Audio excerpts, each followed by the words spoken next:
The rain hammered against the floor-to-ceiling windows of the penthouse, each drop creating tiny rivers that raced down the glass. Inside, the silence was almost deafening. Alexander Chun stood at his mahogany desk, staring at the quarterly reports spread before him like battle plans. His company had just acquired 3 smaller tech firms in a single week, but the victory felt hollow. At 42, Alexander had everything money could buy. His penthouse overlooked Central Park, his garage housed a collection of sports cars, worth more than most people's homes, and his bank account had numbers that made financial advisors dizzy. Yet tonight, like most nights, he felt completely empty. His phone buzzed with another message from his assistant about tomorrow's board meeting. Alexander barely glanced at it. These meetings had become a routine dance of numbers and projections, where human faces disappeared behind profit margins and growth charts.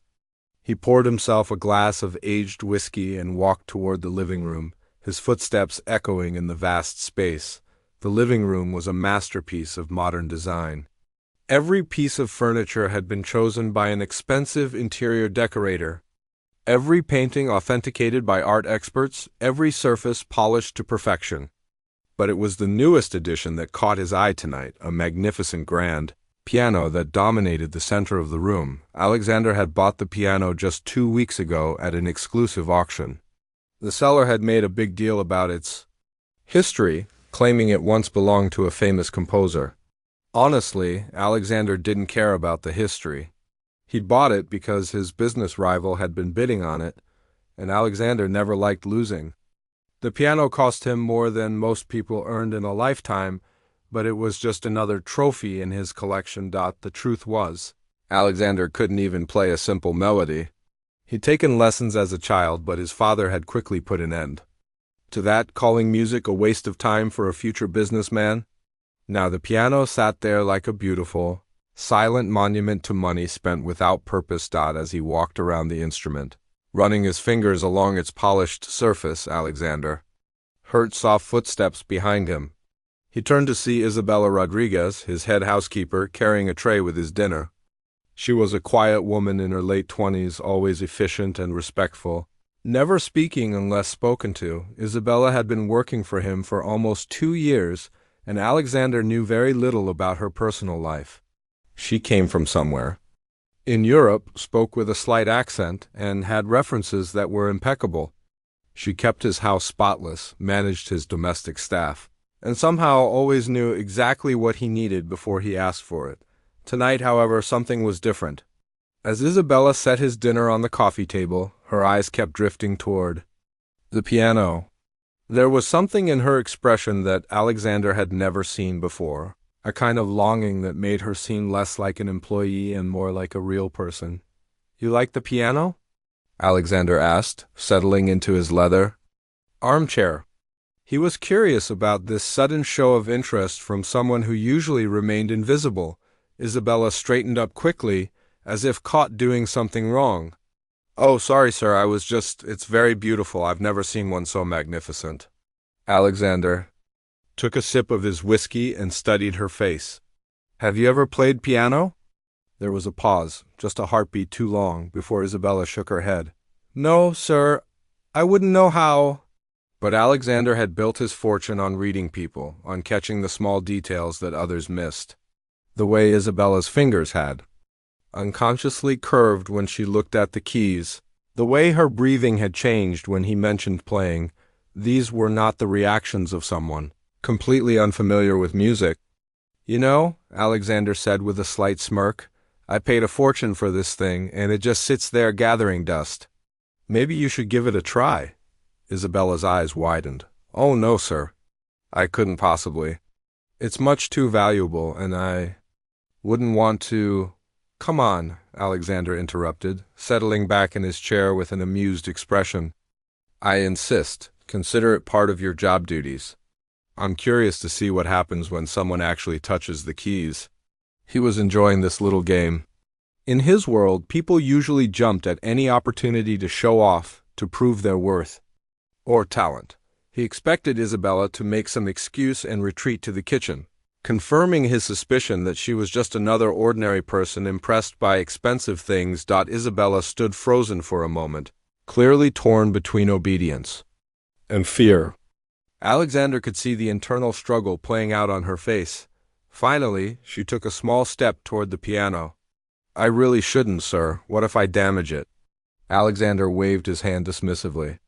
"It's insured for more than you'll earn in 10 years. Go ahead, just hit a few keys. I'm curious what this thing sounds like." Still hesitant, Isabella approached the piano bench. She looked back at Alexander one more time, as if asking for permission to change her mind.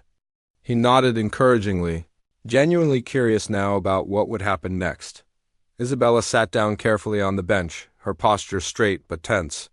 She placed her hands on the keys but didn't press down. For a long moment she just sat there, and Alexander began to think she really didn't know how to play. Then something extraordinary happened.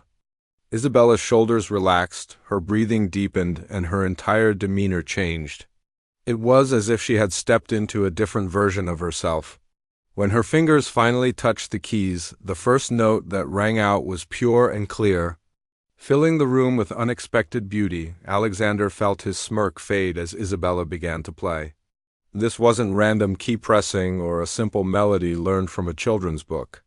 This was real music, complex and emotional, flowing from her fingers like water from a mountain spring. The piece she chose was something Alexander didn't recognize, but it spoke to something deep in his chest that he'd forgotten existed.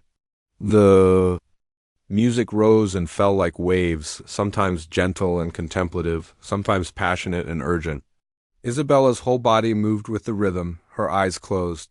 Completely lost in the world she was creating as the music filled the penthouse. Alexander found himself leaning forward in his chair, his dinner forgotten, his whiskey growing warm in his hand. He watched Isabella's face transform as she played, seeing emotions cross her features that he'd never glimpsed in all their professional interactions. This wasn't just someone who could play piano. This was someone who understood music at a level that couldn't be learned from casual lessons or YouTube tutorials. Every note was placed with intention. Every phrase shaped with years of training and natural talent. The piece built to a dramatic climax, Isabella's hands moving across the keys with incredible speed and precision. Alexander felt his heart racing. As the music reached its peak, then slowly, beautifully, began to wind down to a gentle conclusion. When the last note faded into silence, the room seemed different somehow. The expensive furniture, the perfect lighting, the carefully arranged art, none of it mattered anymore. For those few minutes, Isabella had transformed his cold, empty penthouse into something alive and meaningful. Alexander stared at her, completely speechless. Isabella opened her eyes and seemed to realize what she'd just done. The confident musician disappeared, replaced by the nervous housekeeper who looked terrified of the consequences of her actions. "I'm so sorry, sir," she whispered, standing up quickly from the bench. "I don't know what came over me." "I should get back to work," but Alexander couldn't find his voice to respond. He sat there looking at Isabella as if seeing her for the first time, wondering what other secrets were hidden behind the quiet, efficient woman who had been caring for his home. The silence stretched between them like a bridge neither knew how to cross. Alexander sat motionless in his leather chair, his whiskey glass forgotten in his hand, while Isabella stood beside the piano looking like she wanted the floor to swallow her whole. The air in the penthouse felt different now, charged with something that hadn't been there before. "Where did you learn to play like that?" Alexander finally managed to ask, his voice barely above a whisper. Isabella's hands trembled slightly as she smoothed down her uniform. I shouldn't have done that, sir. It was inappropriate. I'll go finish preparing your bedroom now." She turned to leave, but Alexander's voice stopped her. "Isabella, wait." He set down his glass and leaned forward. "That wasn't just playing piano. That was something else entirely." The way she had moved, the way her fingers had danced across the keys with such confidence and grace, it reminded Alexander of the concert pianists he'd seen at charity galas, the ones who charged thousands of dollars for a single performance. But here was his housekeeper, someone he paid to clean his home, playing with a skill that left him breathless. Isabella kept her back to him, her shoulders tense. "Please, sir." "I really need to get back to work."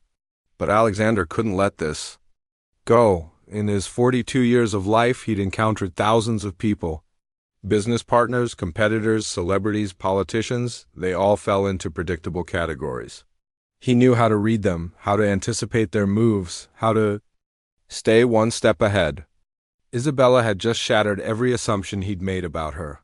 "The way you played," he said slowly, "that takes years of training, decades even. You didn't just pick that up from watching YouTube videos." Isabella finally turned around and Alexander saw something in her eyes he'd never noticed before, a deep sadness mixed with something that looked almost like grief. "It doesn't matter now, sir. That was a long time ago." "What was a long time ago?" Isabella hesitated, clearly wrestling with whether to say more. Alexander could see the internal battle playing out on her face. Finally, she took a small step. "Back toward the piano. I used to play," she said quietly. "Before I came here, before I became ... Alexander stood up from his chair, moving closer, but being careful not to intimidate her. "What do you mean, before you became this?" Isabella's eyes filled with tears she was trying hard to hold back. "I was supposed to be a concert pianist. I studied at the Royal Conservatory in Madrid for 8 years. I won competitions, performed with orchestras, had offers from recording companies. My teacher said I had the potential to be one of the greats." The words hung in the air like a confession. Alexander felt something shift in his chest, a recognition of pain that he hadn't expected. What happened? Isabella wiped her eyes with the back of her hand. "My father's business collapsed. He'd invested everything in a construction project. That fell through. Overnight, we lost our home, our savings, everything. My mother got sick from the stress, and my 2 younger brothers were still in school. Someone had to take care of the family." Alexander watched as Isabella's carefully maintained composure began to crack. He'd seen this woman every day for 2 years, and he'd never imagined she carried such a heavy story. "I sold my piano to pay for my mother's medical bills," Isabella continued, her voice getting stronger as she spoke. "I had dropped out of the conservatory and started working 3 jobs to send money home. Cleaning offices at night, working in a restaurant during the day, giving piano lessons to children on weekends. But the lessons were the hardest part. Why? Because every time I heard someone else play, even badly, it reminded me of what I'd given up. So I stopped teaching. I stopped playing altogether. I thought if I didn't touch a piano, maybe the pain would go away." Alexander felt a strange sensation in his chest, something he hadn't experienced in years. It took him a moment to recognize it as empathy. "But it didn't go away." Isabella shook her head. "No, it got worse. For 5 years, I haven't played a single note. I've walked past music stores and forced myself not to look in the windows. I've changed the radio station whenever classical music came on. I convinced myself that I was fine, that I'd moved on." She looked at the piano with longing so intense it was almost painful to witness. "But when I saw this beautiful instrument just sitting here, silent and unused, something inside me broke. I've been dusting around it for weeks, trying not to think about how it would feel to play again." Alexander followed her gaze to the piano. "And tonight?" "Tonight, when you challenged me to play, I couldn't resist anymore. I thought maybe I could just touch the keys for a second, play a simple scale, and that would be enough. But the moment I started, everything came flooding back.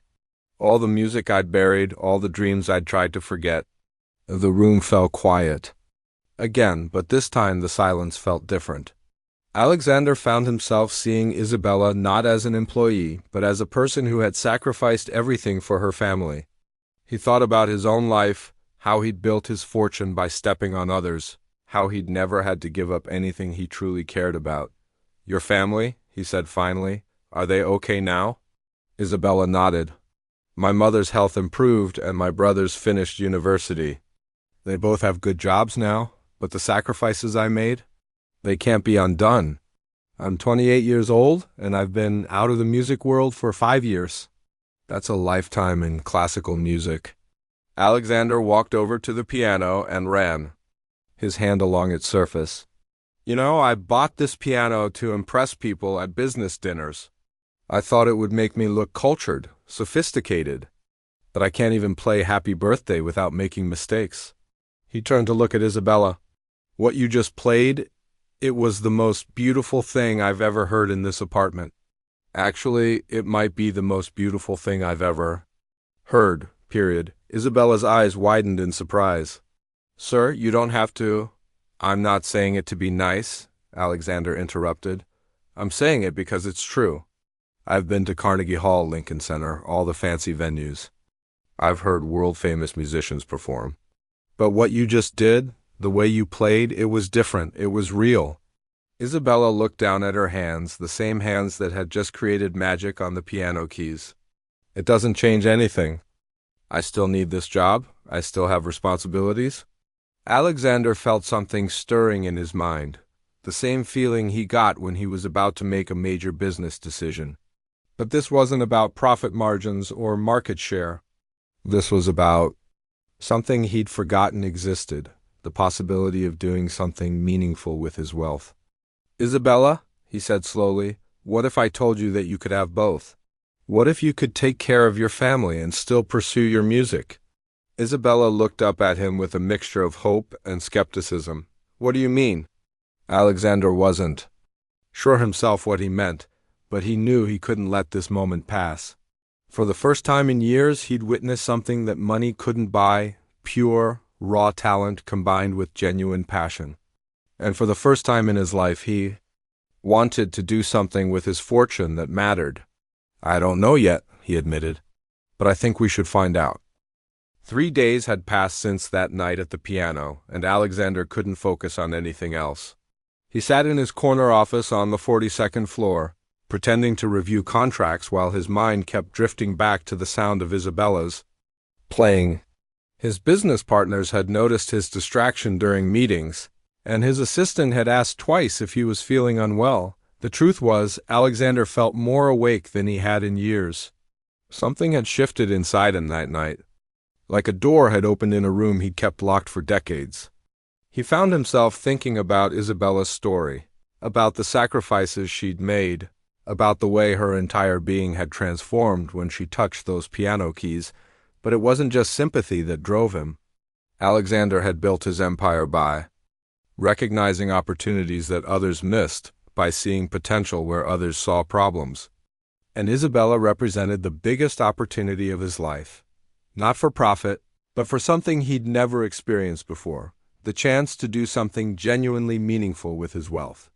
That morning, Alexander had made a decision. He picked up his phone and dialed a number he kept in his private contacts. "Rodriguez Investigations," came the voice on the other end.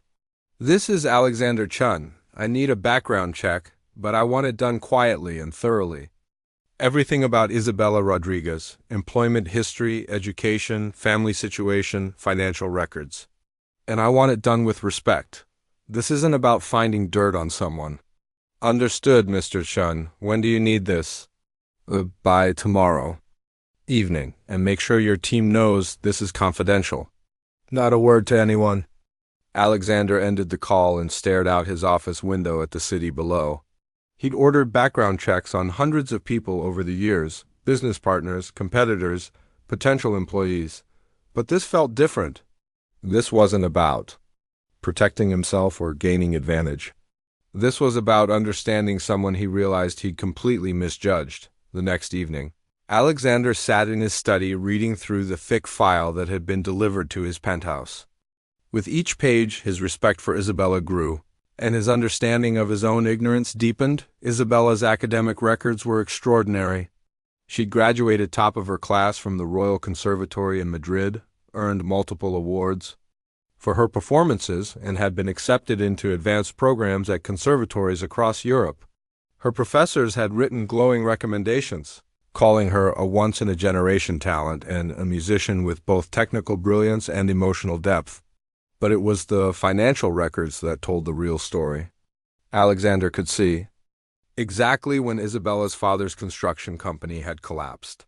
The bank statements showed the family's savings disappearing in a matter of weeks, followed by medical bills that would have crushed anyone.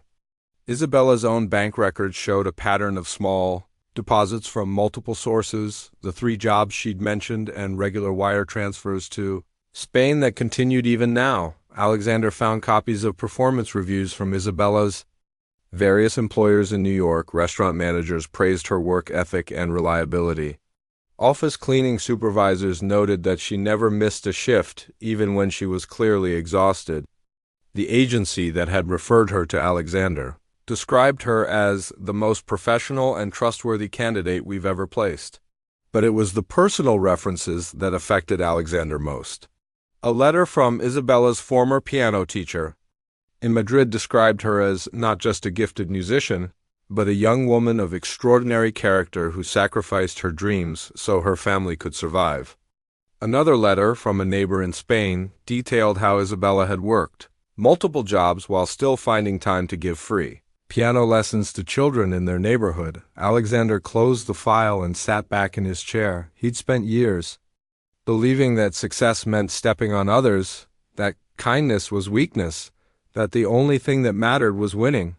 But Isabella had shown him a different kind of strength, the courage to give up everything you love for people who depend on you. He picked up his phone and called his lawyer.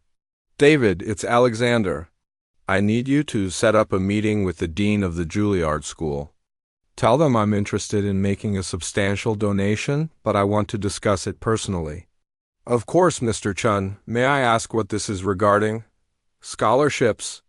I want to fund a program for talented musicians who've had to leave their studies due to family emergencies, people who deserve a second chance." The meeting with Juilliard's dean, Dr. Patricia Williams, took place 2 days later in Alexander's office. She was an elegant woman in her 60s who had spent her entire career in classical music education. "Mr. Chun, I have to say, this is quite unusual," Dr. Williams said as she reviewed Alexander's proposal. "You're talking about funding not just tuition, but living expenses, family support, and catch-up training for students who've been out of music for years." "That's correct," Alexander replied. "I want to create a program that gives people a real opportunity to restart their musical careers, not just access to classes they can't afford to focus on." Dr. Williams leaned forward. "This is incredibly generous, but I have to ask, what's driving this interest? You're not known for philanthropy in the arts." Alexander had prepared for this question, but he still struggled with how to answer it. "I recently discovered that someone very talented has been wasting their gifts because they never had the support they needed. I want to make sure that doesn't happen to others." "I see.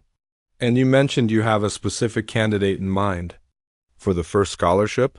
"I do, but I want to make sure she qualifies on her own merits, not because I'm funding the program." "Can you arrange for anonymous auditions?" Dr. Williams smiled.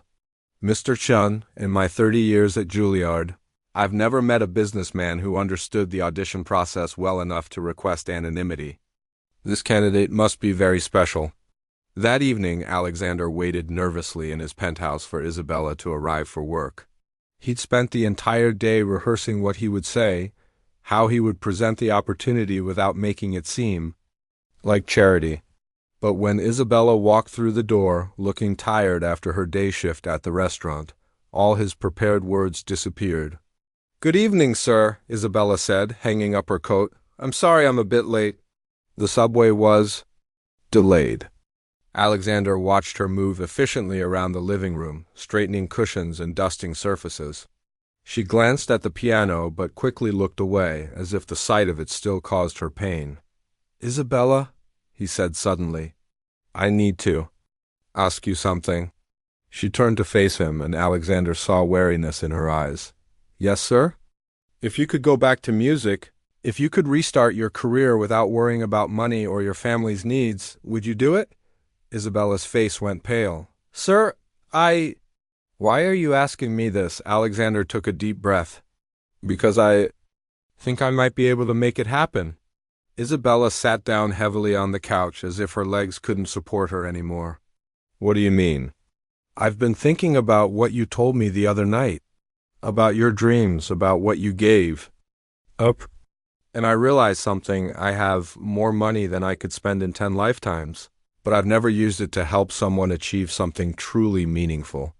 Isabella's eyes filled with tears. Mr. Chun, I can't accept charity. I have my pride. And I have responsibilities. It's not charity, Alexander said firmly. It's an investment. In talent and music, in someone who deserves a second chance. I'm setting up a scholarship program at Juilliard. You would audition like everyone else, compete for the spot based on your abilities alone. Isabella stared at him in disbelief. You're serious? Completely serious? The scholarship would cover everything: tuition, living expenses, even support for your family, so you can focus entirely on your music. But you'd have to earn it through audition, just like any other student. Isabella buried her face in her hands, her shoulders shaking. Alexander wanted to comfort her, but wasn't sure how. He'd never been in a situation like this before. Why? Isabella whispered through her tears. Why would you do this for me? Alexander thought about his answer carefully. Because 3 nights ago, you reminded me that there are things in this world more valuable than money. You showed me what real talent looks like, what real sacrifice means. And I realized that all my wealth is worthless if I don't use it to help people like you. Isabella looked up at him, her eyes red but hopeful. What if I'm not good enough anymore? What if 5 years away from music has ruined my chances? Alexander smiled. Isabella, I heard you play. If you're not good enough, then no one is. 2 weeks had passed since Alexander's offer, and the tension in the penthouse was thick enough to cut with a knife. Isabella had asked for time to think, and Alexander had given it to her, but the waiting was driving him crazy. He found himself watching her every move, looking for signs of what her decision might be. During the day, Isabella continued her work as if nothing had changed. She cleaned, organized, and maintained the penthouse with the same quiet efficiency as always. But Alexander noticed the small things, how she paused a little longer when dusting the piano, how she sometimes softly while working, how her eyes would get a distant look when classical music played from his sound system on Thursday evening. Isabella finally broke the silence. Mr. Chun, she said as she finished preparing his dinner, I need to tell you something. Alexander looked up from his laptop, his heart racing. Yes? Isabella sat down across from him, something she'd never done before. I called my mother yesterday. I told her about your offer. Alexander waited, not trusting himself to speak. She cried. Isabella continued. For 20 minutes she just cried. Then she told me something I'd never heard before. She said that when I gave up music to help the family, she felt like she'd stolen my soul. She's been carrying that guilt for 5 years? Alexander felt a lump forming in his throat. What did you tell her? I told her that everything I did out of love. That I would make the same choice again if I had to. But she said something that made me realize I'd been thinking about this all wrong. Isabella paused, gathering her thoughts. She said that maybe God put you in my path not just to help me, but to show me that sacrifice doesn't have to be permanent. That maybe it's time to stop punishing myself for having dreams. Alexander leaned forward. So your answer is, yes, Isabella said, tears streaming down her face. Yes, I want to try. I want to audition for Juilliard. I want to see if I still have what it takes. Alexander felt a surge of joy unlike anything he'd experienced in years. That's wonderful, Isabella. But there's something else we need to discuss. Isabella wiped her eyes. What do you mean? The audition process. It's going to be intense. You'll be competing against people who've been practicing continuously, who've never stopped training. You'll need to prepare pieces that showcase your abilities, and you'll need to be at your absolute best. Isabella nodded. I know. I've been thinking about that. I'll need to practice, probably for months before I'm ready. Alexander stood up and walked to the piano. That's what I wanted to talk to you about. I think you should start practicing here, every day. In fact, I think you should quit your other jobs and focus entirely on preparation. Isabella's eyes widened. I can't do that. I need the income, and I can't just abandon my responsibilities. Here, you're not abandoning anything, Alexander said firmly. I'm offering you a different arrangement. Instead of working as my housekeeper, you'd be my music consultant. I'll pay you the same amount you're making from all your jobs combined, but your only responsibility would be to prepare for this audition." Isabella stared at him in disbelief. "You want to pay me to practice piano? I want to invest in your success. Think of it as a business arrangement. I'm betting on your talent, and I want to give you the best possible chance to succeed." Isabella was quiet for a long moment. "What if I fail? What if I audition and they reject me?" Alexander walked back to his chair and sat down. "Then at least, you'll know you tried. And if that happens, we'll figure out another path. But Isabella, I heard you play. You're not going to fail." Over the next few days, Alexander watched Isabella transform once again. She approached her piano practice with the same dedication she'd shown in her work, but now there was something else, a fire in her eyes that hadn't been there before. Every morning, Isabella would arrive at the penthouse at 8 o'clock. She'd spend an hour going through technical exercises, scales and arpeggios that helped her rebuild the muscle memory she'd lost during her years away from music. Alexander could hear her from his office, the steady rhythm of her practice serving as a soundtrack to his own work, but it was the afternoon sessions that truly amazed him. Isabella would spend hours working on the pieces she'd chosen for her audition, a Bach prelude and fugue, a Chopin ballade, and a contemporary piece by a Spanish composer. Alexander found himself scheduling his meetings around her practice time, not wanting to miss a single session. As the weeks passed, Alexander began to see changes in Isabella that went beyond her musical abilities. She stood straighter, spoke with more confidence, and smiled more often. The quiet, reserved housekeeper was disappearing, replaced by the artist she'd always been meant to be. One evening, as Isabella finished her practice session, Alexander approached the piano. "May I ask you something?" he said. Isabella looked up from the bench. "Of course." "When you were studying in Madrid, what did your teachers say about your playing? What made you special?" Isabella considered the question carefully. "My main teacher, Professor Martinez, used to say that I had something he called musical honesty. He said that when I played, I wasn't just reproducing notes on a page. I was telling a story, sharing emotions that came from somewhere deep inside." Alexander nodded. "I can hear that when you play. It's like you're speaking a language that goes beyond words." Isabella smiled. "That's exactly what it feels like. When I'm playing, especially when I'm really connected to the music, it's like I'm having a conversation with the composer. I can feel what they were trying to express, and I try to share that with whoever is listening." Alexander felt a strange sensation in his chest, a mixture of admiration and something else he couldn't quite identify. "Isabella, can I tell you something?" "Yes, I've been to dozens of concerts over the years. I've heard famous musicians perform in the most prestigious venues in the world. But I've never been moved by music the way I'm moved when I hear you play." Isabella's cheeks flushed pink. "You're just being kind." "No, I'm being honest. There's something about your playing that's different from anyone else I've ever heard. It's not just technical skill, though you certainly have that. It's something deeper." Isabella was quiet for a moment. "Professor Martinez used to say that the best musicians were the ones who had experienced both great joy and great sorrow. He said that without those experiences, music remains just notes on a page." Alexander understood. "And you've certainly experienced both." "Yes, the sorrow of losing my dreams, but also the joy of knowing I sacrificed them for people I love. And now, Isabella gestured around the room. "Now I'm experiencing something I never expected. The possibility of getting those dreams back." That night, after Isabella had gone home, Alexander sat in his living room listening to a recording of the Chopin piece she'd been working on. But as beautiful as the professional recording was, it felt empty compared to Isabella's version. There was something in her playing that couldn't be captured by technical perfection alone. Alexander realized that in trying to help Isabella reclaim her dreams, he'd discovered something about himself. For the first time in his adult life, he was part of something that mattered beyond profit margins and business deals.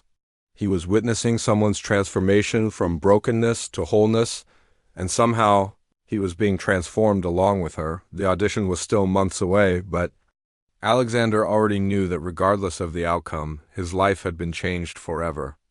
Isabella had reminded him that there were things more valuable than money, more important than success, more meaningful than winning. As he sat there in the quiet penthouse, Alexander made a decision.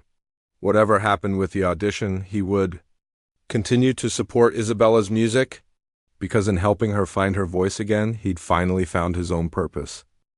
6 months later, Alexander sat in the back row of Juilliard's audition hall, his hands clenched so tightly that his knuckles had turned white.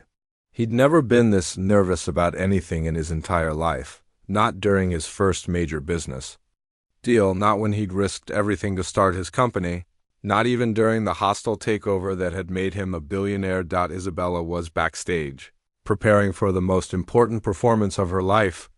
The audition panel consisted of 5 of the most respected musicians and teachers in the world. They had no idea who she was, where she came from, or that Alexander was sitting in the audience. All they would judge was her talent. The months of preparation had been intense. Isabella had practiced 8 hours a day, rebuilding not just her technique but her confidence. Alexander had hired the best private teachers in New York to work with her, though he quickly learned that Isabella's talent far exceeded what most of them could offer. Dr. Williams from Juilliard had visited the penthouse twice to check on Isabella's progress.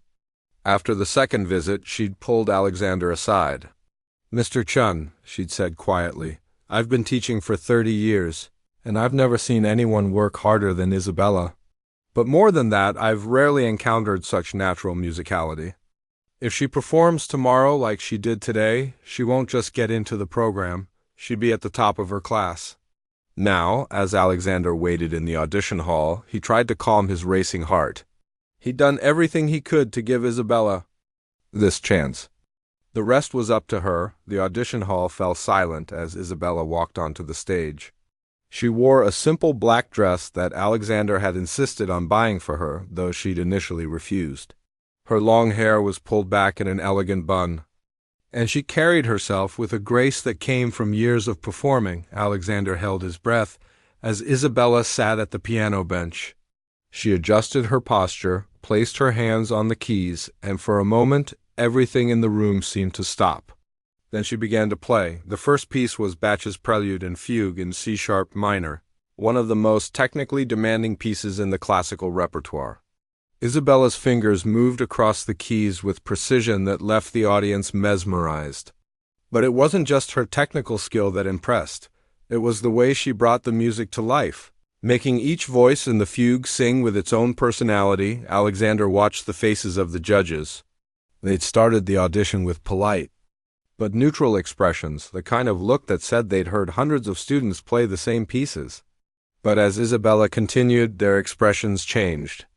They leaned forward, completely absorbed in her performance. When the batch ended, the hall erupted in spontaneous applause from the small audience of observers. Isabella smiled briefly, then prepared for her second piece, the Chopin Ballade. No, one that had started this entire journey. As the first notes filled the hall, Alexander was transported back to that night in his penthouse when he'd first heard Isabella play. But this performance was different. The months of preparation had refined her technique, but more importantly, Isabella was no longer playing just for herself. She was sharing her story, the pain of sacrifice, the joy of hope, the courage required to dream again. The Chopin piece built to its dramatic climax, and Alexander could see tears in the eyes of several audience members. Isabella's playing had transcended mere performance. It had become a form of communication that spoke directly to the soul. When the piece ended, the silence in the hall was profound. Then, something extraordinary happened. The lead judge, a stern-looking woman in her 70s who was known for never showing emotion during auditions, stood up and began to applaud. The other judges followed, and soon the entire hall was on its feet. Isabella's final piece was a contemporary work by a Spanish composer, something that showcased not just her classical training but her ability to interpret modern music. She played with such passion and understanding that Alexander felt like he was hearing the piece for the first time, even though he'd listened to her practice it hundreds of times. When Isabella finished, she stood and bowed to the judges. The lead judge smiled, something that Dr. Williams later said she'd never seen happen in an audition. Thank you, Miss Rodriguez, the judge said. That was exceptional. We'll be in touch with our decision within the week. But Alexander could see in their faces that the decision had already been made. Isabella walked off the stage and Alexander met her in the hallway. She was shaking, whether from nerves or excitement, he couldn't tell. How do you think it went? She asked, her voice barely above a whisper. Alexander took her hands in his, steadying them. Isabella, that was the most beautiful thing I've ever heard. You didn't just play those pieces, you made them come alive. Isabella's eyes filled with tears. I couldn't have done this without you. 6 months ago, I was just a housekeeper who had given up on her dreams. Now you're exactly who you were always meant to be, Alexander finished, 3 days later. The call came. Isabella had not only been accepted into Juilliard's master's program, but she'd been awarded a full scholarship and invited to perform as a soloist with the school's orchestra in their upcoming concert. The news spread quickly through the classical music world. Isabella Rodriguez, the mysterious pianist who had appeared seemingly from nowhere, became the talk of music circles across the city. Critics who attended her first public performance wrote glowing reviews, with one describing her as a musician who doesn't just play notes but tells stories that touch the very essence of human experience. But it was the performance that meant the most to Alexander that took place 6 months later in his own penthouse. Isabella had organized a small concert for the people who had supported her journey, her family, who had flown in from Spain, Dr. Williams, a few close friends, and Alexander himself. As Isabella sat at the same piano where this story had begun, Alexander reflected on how much had changed. The cold, empty penthouse had become a warm gathering place filled with laughter and music. Isabella was no longer his employee, she was his friend, his inspiration, and the reason he'd discovered what it meant to use his wealth for something truly meaningful. Isabella began to play the same Chopin piece that had started their journey together. But this time, Alexander heard something new in her playing, gratitude, joy, and a sense of completion that hadn't been there before. When the piece ended, Isabella looked directly at Alexander. This is for the man who saw something in me that I had forgotten existed, she said. Thank you for reminding me that dreams don't have expiration dates. Alexander felt tears in his eyes as the room erupted in applause. He'd spent his entire life accumulating wealth, power, and success. But sitting there, listening to Isabella play, he realized that this moment, helping someone else achieve their dreams, was worth more than everything else he'd ever accomplished. As the evening wound down and the guests began to leave, Isabella approached Alexander. I have something for you, she said, handing him a small, wrapped package. Alexander opened it to find a simple CD with Isabella's name written in elegant script. What's this? My first recording, Isabella said. I wanted you to have the first copy. It's dedicated to you. Alexander looked at the dedication printed on the CD. To Alexander, who taught me that sometimes the most beautiful music comes from the most unexpected places. Thank you for believing in second chances. As Alexander held the CD, he realized that Isabella had given him something far more valuable than music. She'd given him a purpose, a reason to use his success for something greater than himself. In helping her find her voice, he'd finally found his own. The penthouse was quiet again, but it was a different kind of quiet now. It was the peaceful silence that comes after a beautiful piece of music has ended, when the notes still echo in your heart long after the last chord has faded away.